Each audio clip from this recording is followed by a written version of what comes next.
just YouTube 44, the mail lady handed me a letter from a viewer wanting to know more about how to fish from Pillar Point to Sekiu. So let's look at 45 under the coal mine. And in this area of the coal mine that we like to fish, heavy rocks and a nice flat seafloor, as you're going to see in a moment. But I'm going to need Cosmo's help. Come on, Cosmos, we're late. Come on, buddy. What have you been doing all day? Jeez, every time I turn around, oh, I get it, Missy. Hey, Missy, how you doing, sweetie? I need Cosmos for a little bit. We want to look into his right eye and learn more about fishing in the coal mine area. Cosmos, where you at? Cosmos, come on.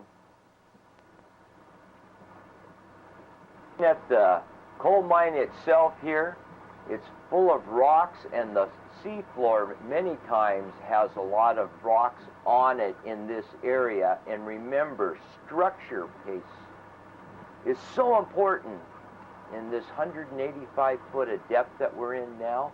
You see that there's a lot of structure, and this is where these fish like to hang out.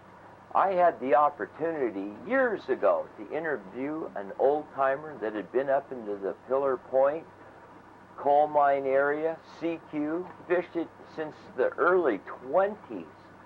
Let's listen to what he says about the coal mine.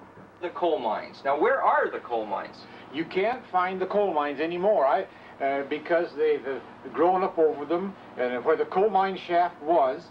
Oh, that was an actual shaft in the side of the hill. Yeah, they built a tunnel into the side of the hill, and they did take a scow of coal out there, but it was a big hoax, because all they did was float some, get a lot of money invested in it, and then they absconded with the money. Oh, but there is coal there, because yes, there is coal there. It's a very poor grade of coal.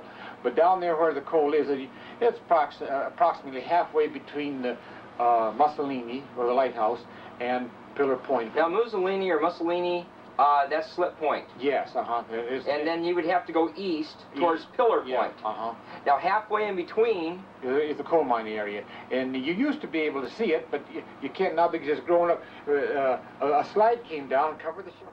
You're looking at the coal mine, and to the west, our boat speed is 2.5 knots, and we're trolling with and across the current. The flasher likes to rotate in a fast movement when you're trolling with the current like this. The way that the fish come up and they hit it just demonstrates the power that these salmon have when they hit that lure. Wow, what a hot combination.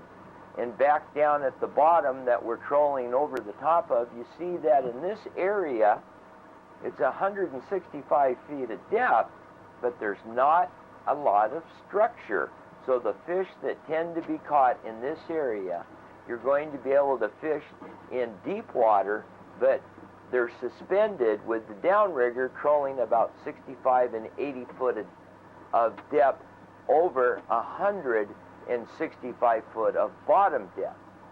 And as you see, it's pretty flat with a little bit of slope going down the side. And like I said, 2.4, 2.6 knots. That's a killer combination. Now we've gone deep.